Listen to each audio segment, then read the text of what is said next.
आज 14 सितंबर 2021 को हम हिंदी दिवस मनाने के लिए इस महाविद्यालय में उपस्थित हुए हैं और यह हम लोगों के लिए बहुत खुशी की बात है कि हम लोगों के बीच कर्मक्षेत्र महाविद्यालय इटावा के पूर्व प्राचार्य और वर्तमान में निदेशक के पद पर कार्यरत विद्याकांत तिवारी हम लोगों के बीच उपस्थित हैं। डॉक्टर विद्याकांत तिवारी हिंदी के जाने माने साहित्यकार और अध्येता रहे हैं। डॉक्टर विद्याकांत तिवारी से जब मेरी चर्चा हो रही थी तो यह बात और भी मेरे लिए प्रियतापूर्ण बन गई कि उनका जन्म प्रयागराज में हुआ और उच्च शिक्षा भी वहीं से उन्होंने पूरी की, इलाहाबाद विश्वविद्यालय से उन्होंने प्रोफेसर राजेंद्र कुमार वर्मा के निर्देशन में बिहारी सरसई की टीका पर अपना रिसर्च का शोध कार्य पूरा किया और उसके बाद वो यहाँ कर्मक्षेत्र महाविद्यालय में प्राध्यापक होकर के आ गए थे। सन 2009 में आप यहाँ से सेवानिवृत्त हुए और अभी पिछले ही साल आपको फिर से महाविद्यालय ने निदेशक के पद पर नियुक्त कर लिया। आपका साहित्य के क्षेत्र में और हिंदी के प्रचार प्रसार के क्षेत्र में बड़ा योगदान है। मैंने बिहारी सरसई की टीका पर तो चर्चा की ही, आपने डॉक्टर रघुवीर के साथ, जिनका हिंदी के कोश पर काम है, उनके साथ काम किया। प्रोफेसर धीरेन्द्र वर्मा के साथ आपने सूरसागर सार के टीका में और उसके अनुवाद के कार्य में आपने बहुत महत्वपूर्ण भूमिका निभाई थी। सबसे चर्चा हो रही थी तो आपने बताया कि आप त्रिलोचन शास्त्री के साथ, प्रोफेसर रामस्वरूप चतुर्वेदी के साथ, कैफी आजमी के साथ, कुंवरपाल सिंह के साथ और तमाम जो उस समय के बड़े नामचीन साहित्यकार थे, उन साहित्यकारों के साथ आपको संवाद करने, उनके साथ बातचीत करने का अवसर मिला है। और मैं बड़ा प्रसन्न हो रहा था जान करके कि जिन जिन लोगों का जिक्र सब कर रहे हैं उन लोगों को मैंने कहीं पढ़ा है, कहीं देखा है, उनके बारे में सुन रखा है और एक ऐसी ही विभूति हम लोगों के बीच आज उपस्थित है। तो 14 सितंबर हिंदी दिवस के दिन आपको मैंने यहाँ हम लोगों को संबोधित करने के लिए आमंत्रित किया, बुलाया ताकि हम देख सकें।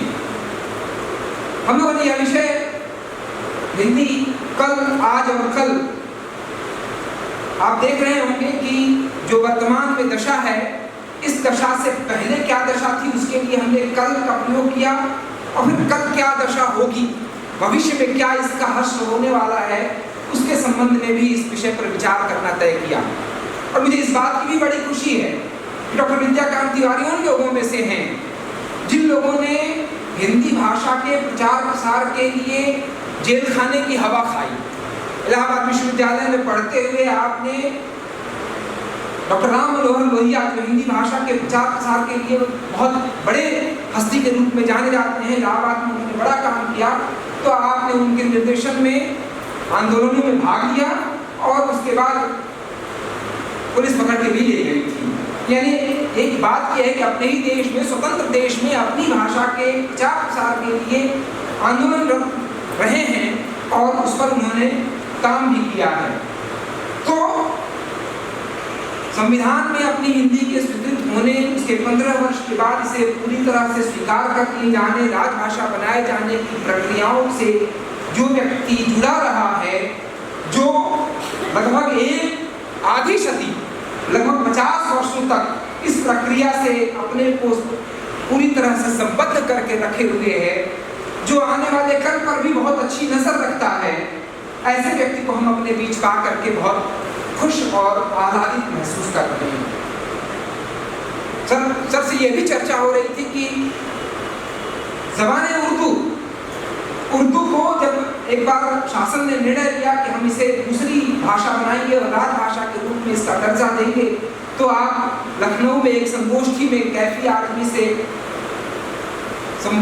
संघर्षमय एक तरह का संवाद हुआ जिसमें उन्होंने अपनी बात अपने तर्कों से उनको परास्त लगभग कर दिया कि कैसे यह भाषा राजभाषा के लायक नहीं है और कैसे हमको एक ही भाषा हिंदी को लेकर के अपना पक्ष मजबूत करना चाहिए। तो मैं विभाग के सदस्यों की तरफ से, अपने साथियों की तरफ से आज के मुख्य अतिथि महोदय का हार्दिक स्वागत और अभिनंदन करता हूँ। मैं अपने प्राचार्य महोदय का हार्दिक स्वागत करता हूँ जिनके प्रेरणा से, जिनके बार बार कहने से हम लोग यह हिंदी दिवस मनाने के लिए यहाँ उपस्थित हुए हैं और इस तरह से इसकी संकल्पना रखी गई है। आप बार बार मुझे प्रेरित करते रहे हैं, कहते रहते हैं कि हिंदी दिवस पर हम लोगों को एक कार्यक्रम करना चाहिए। हम लोगों ने पिछले साल भी एक कार्यक्रम हिंदी परिषद की ओर से, भाषण के फैकल्टी की ओर से आयोजित किया था जिसमें डॉक्टर दिनेश पालीवाल को आमंत्रित किया था। इस बार हिंदी दिवस के अवसर पर ही हमने डॉक्टर विद्याकांत तिवारी को आमंत्रित किया है। मैं अपने सभी साथियों का भी हार्दिक स्वागत और अभिनंदन करता हूँ, मीडिया से आए हुए लोगों का भी स्वागत करता हूँ। आज जो विषय हमने यहाँ चर्चा के लिए रखा है, हिंदी कल, आज और कल, तो इस विषय पर बात करते हुए मैं सर से अपेक्षा रखूंगा, सर इस पर बातचीत तो अपने रखेंगे ही, कहेंगे ही, अध्यक्षीय वक्तव्य भी प्राचार्य महोदय का होगा, लेकिन वो एक निवेदन मैं करके अपनी बात खत्म करना चाहता हूँ। आज हिंदी जिस मुकाम पर खड़ी है, जिस भूमिका पर, जिस जगह पर खड़ी है, जिस भूमिका का निर्वाह कर रही है, वो एक चुनौतियों से परिपूर्ण है। आज हिंदी को एक ऐसी भाषा के रूप में अपने को बढ़ाना है, लेकर के जाना है कि वह संस्कृत की तरह बन जाए। संस्कृत की तरह कैसे? एक जमाने में संस्कृत कश्मीर से लेकर कन्याकुमारी तक और उधर अफगानिस्तान से लेकर के उधर सुदूर पूर्वोत्तर के क्षेत्र तक लोगों के संवाद की भाषा हुआ करती थी। लोग उसमें बातचीत करते थे और तमाम अनुशासनों की भी भाषा हुआ करती थी। ना सिर्फ साहित्य बल्कि ज्ञान, विज्ञान, वैज्ञानिक और तमाम ऐसे अनुशासन, जिन अनुशासनों से हमारा निरंतर पाला पड़ता रहता है, उन अनुशासनों की भाषा भी हुआ करती थी। हिंदी को न सिर्फ साहित्य की, न सिर्फ भाषा की, बल्कि दूसरे अनुशासनों की, दूसरे विषयों की भी भाषा होने की आवश्यकता है। दूसरे विषय भी इसके क्षेत्र में आए, यह ध्यान रखने की आवश्यकता है। और इस तरह से हिंदी की जो भूमिका है, वह भूमिका और चुनौतीपूर्ण हो गई है। हमारी चर्चा हो रही थी, महात्मा गांधी अंतर्राष्ट्रीय हिंदी विश्वविद्यालय वर्धा में प्रोफेसर के पद पर कार्यरत हैं डॉक्टर मनोज राय, उनसे तो वो ये पूछ रहे थे हमसे कि बताओ कि हिंदी में क्यों काम करें, कोई हिंदी क्यों पढ़े, तुम्हारे साहित्य के लिए, सिर्फ तुम्हारे साहित्य के लिए क्यों पढ़े। और फिर वो बता रहे थे कि अंग्रेजी जो अभी 300-400 साल की भाषा हुई है, दुनिया में इस तरह से कैसे छा गई है।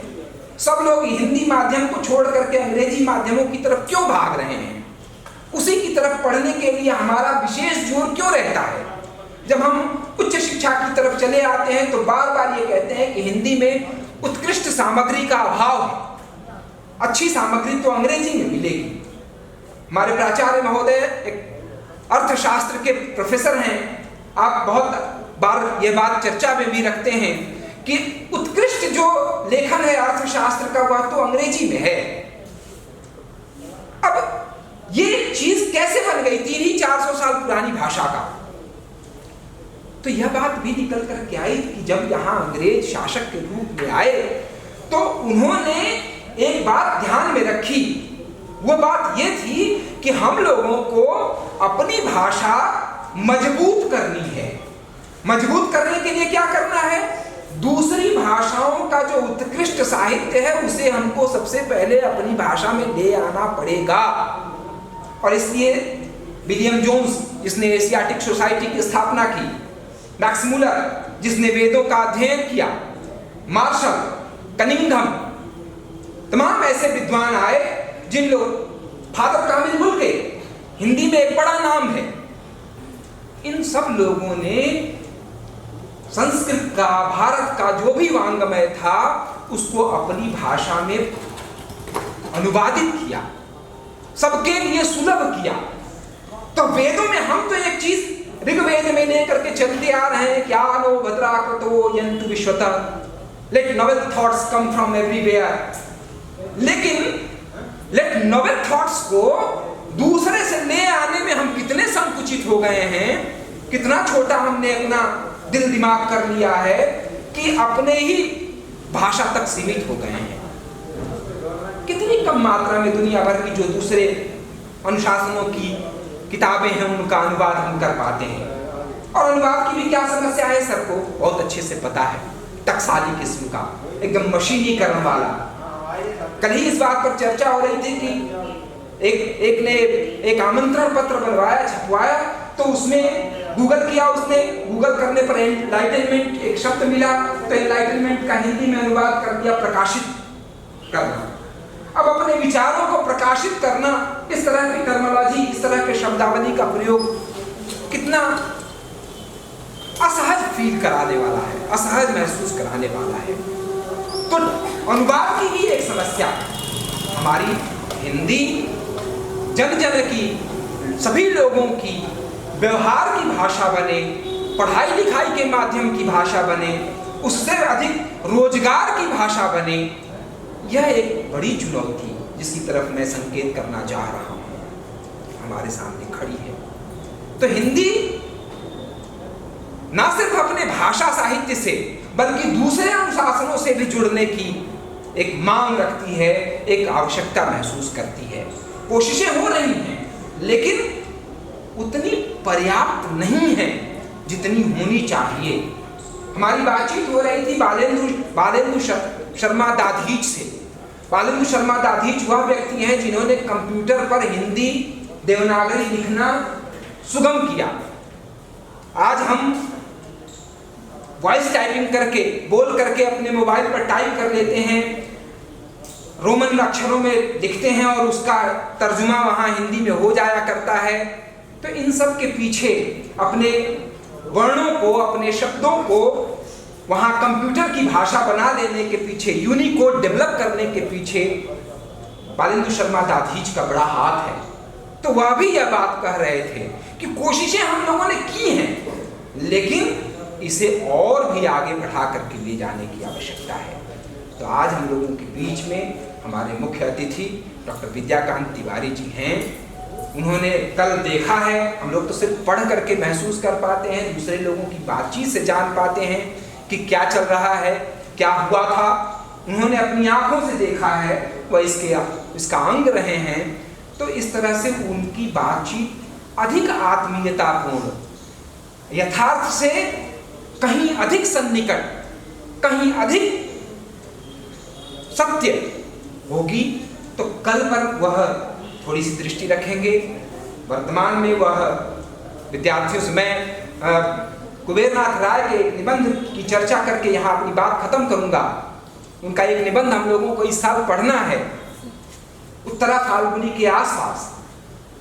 उत्तरा फाल्गुनी के आसपास में वो ये कहते हैं कि जो मूल व्यक्ति का जीवन है ना, वो 40s तक का है, 40 साल तक का। 40 साल के बाद उसे निरंतर युवा रहने के लिए कुछ करते रहना चाहिए। तो क्या कर सकते हैं? लेखक खुद विचार करता है कि 40 साल के बाद युवा रहने के लिए सबसे अच्छा तरीका यह है कि हम युवाओं के संपर्क में रहें। हम सब लोग प्राध्यापक बंधु ये कितने खुशकिस्मत हैं कि हर साल नए युवाओं के साथ खड़े रहते हैं, नए लड़कों के साथ रहने का हमें अवसर मिलता है। इस तरह से हम हर बार अपनी उम्र कम कर लेते हैं उनके साथ। डॉक्टर विद्याकांत तिवारी ने भी भले अपना अनुभव बड़ा कर लिया है, लेकिन अपने विचारों में, अपनी बातचीत में, अपने पर्यवेक्षण में भी वह निरंतर युवा की तरह सोचते रहे हैं, काम करते रहे हैं। मैं बहुत आदर के साथ आपका स्वागत करता हूं और फिर से अपना मंच संचालक महोदय को सौंपता हूं। वह